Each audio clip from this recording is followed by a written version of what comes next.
acontecendo nos bastidores do Galo desde que o Atlético virou SAF, né? É verdade, né? A gente trouxe aqui no sábado pela manhã a confirmação, né? A Tatiaia confirmou que o Rodrigo Caetano vai permanecer. Uma conversa importante aconteceu semana passada.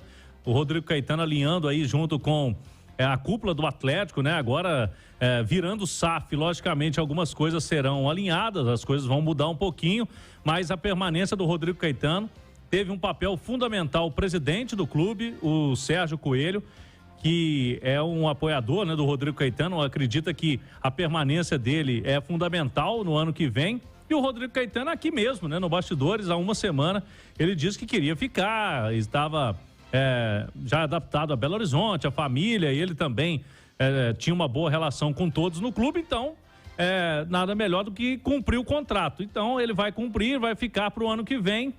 E aí a gente começou, né, João, a buscar informações sobre a situação do CEO do futebol do Atlético.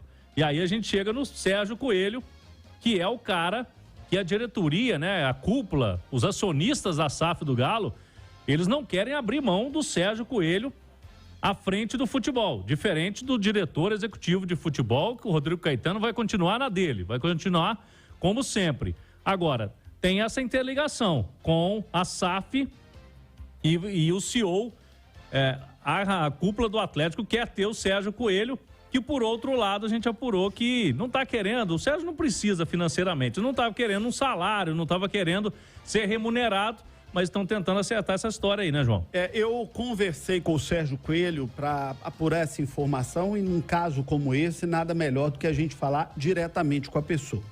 E o Sérgio me disse o seguinte: olha, João Vitor, é uma decisão minha, eu vou continuar colaborando com o Atlético voluntariamente.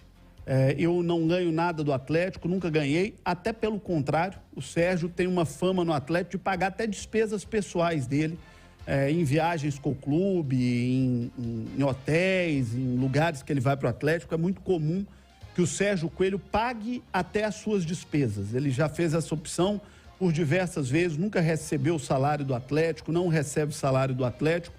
E ele falou o seguinte: olha, eu ainda não sei como será a estrutura exata, isso está sendo discutido entre SAF e clube social, mas a minha permanência no Atlético será como voluntário, como sempre foi até agora.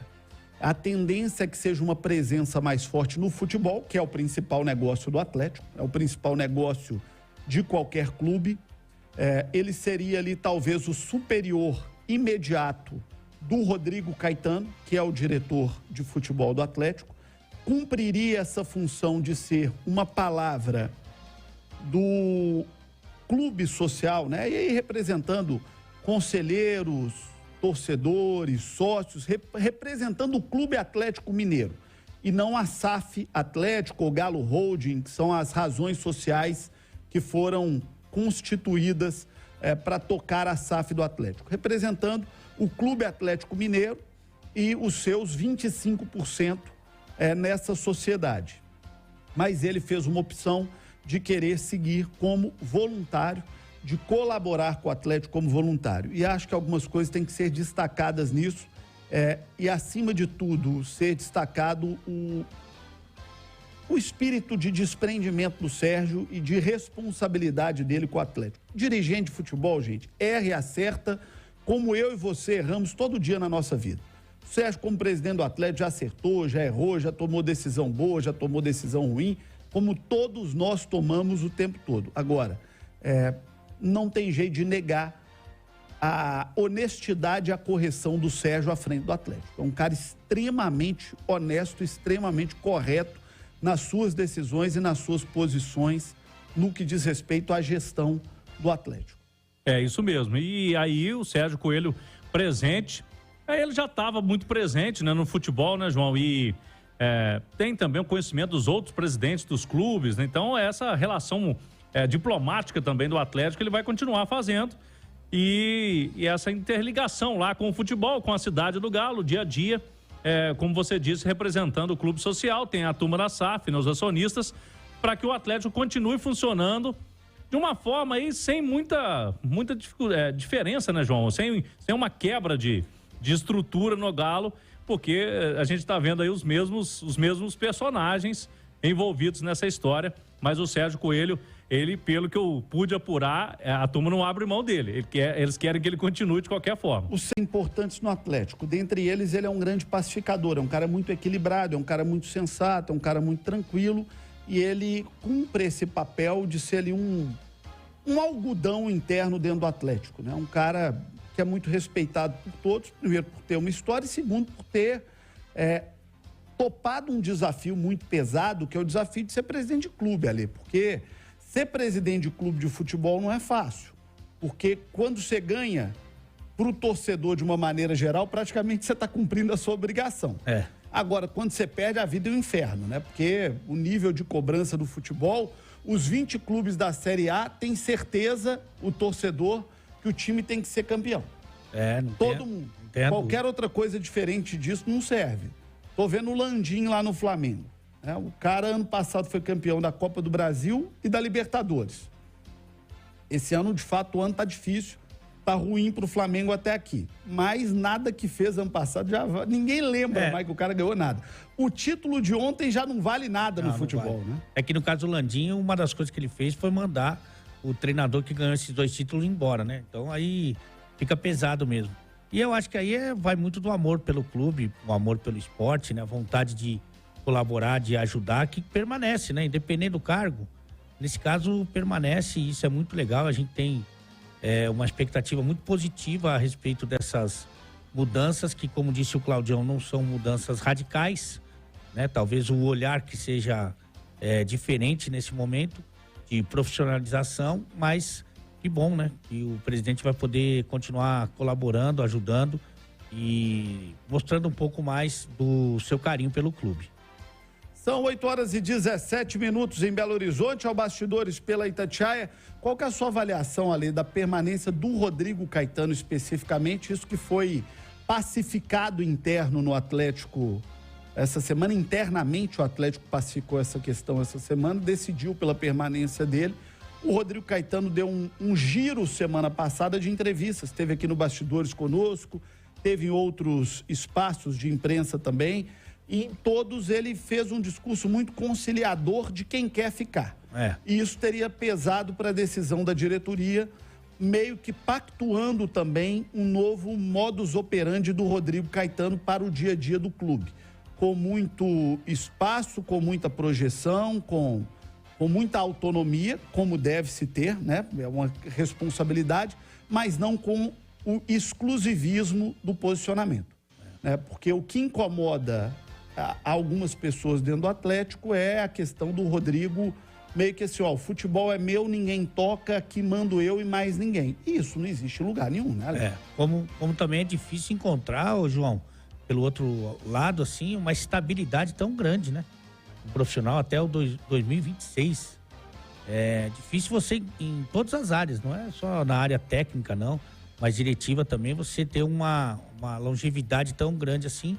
Isso mostra, evidentemente, que o trabalho do Rodrigo é bem feito. É inegável que ele é um dos principais nomes nesse setor, se não for o principal, do país, né? Então, acho que isso é importante, o Atlético tem um cara como esse.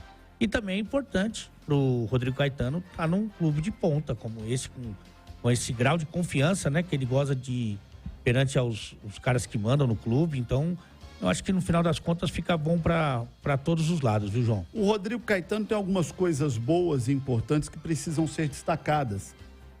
Talvez a principal delas, ele é tido e me parece, por tudo que eu vi da história dele até hoje, ser de fato alguém muito correto, muito honesto. Eu nunca ouvi do Rodrigo Caetano com rolo com empresário, com rolo com jogador de futebol. Dá um exemplo claro disso. Quem negocia bicho é diretor de futebol. O Rodrigo Caetano opta por não receber bicho, porque ele fala que ele não pode ir lá negociar com os jogadores e ele ser impactado por isso. Então, a posição dele é o seguinte: olha, o meu salário é o meu salário, sou remunerado, negocio premiação para o meu técnico, para os meus jogadores, mas para mim não, porque eu não posso negociar com eles um valor e depois eu mesmo ser beneficiado com esse valor. E isso é muito comum no futebol. O cara vai lá e joga um bicho lá em cima, porque ele vai ganhar também daquele bicho.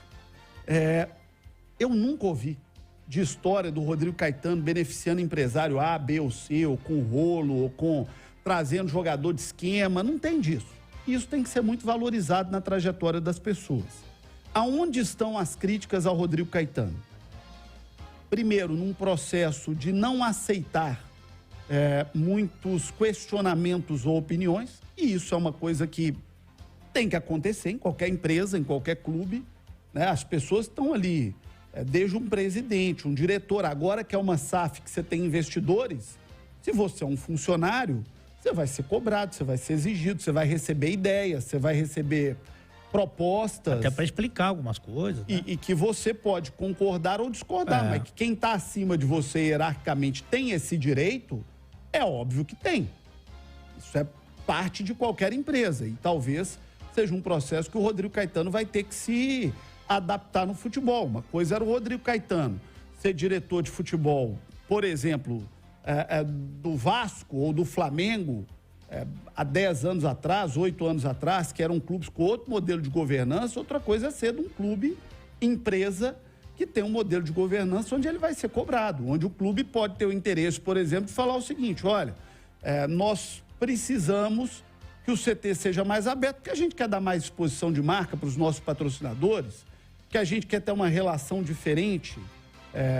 Nós queremos que o elenco seja mais experiente ou mais jovem, porque a estratégia é essa ou aquela. Isso é muito comum. Né? Em qualquer empresa é assim. Você tem o presidente, você tem o conselho, você tem a direção que estabelece qual que é a meta e qual que é a rota que aquela empresa vai. Queremos usar mais jogadores da base a partir desse ano. Isso acontece na Fiat, isso acontece na Volkswagen, isso acontece no Banco Itaú, isso acontece na CEMIG, isso acontece em qualquer empresa, gente. Quem está acima dá a diretriz que o diretor vai seguir numa determinada área. E é absolutamente normal que isso seja discutido e seja pactuado e a pessoa execute.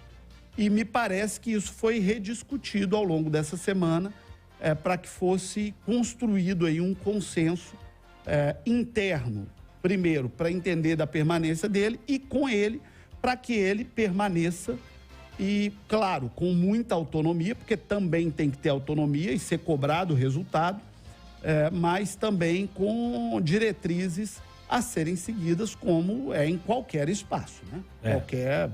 Qualquer área de atuação profissional, né?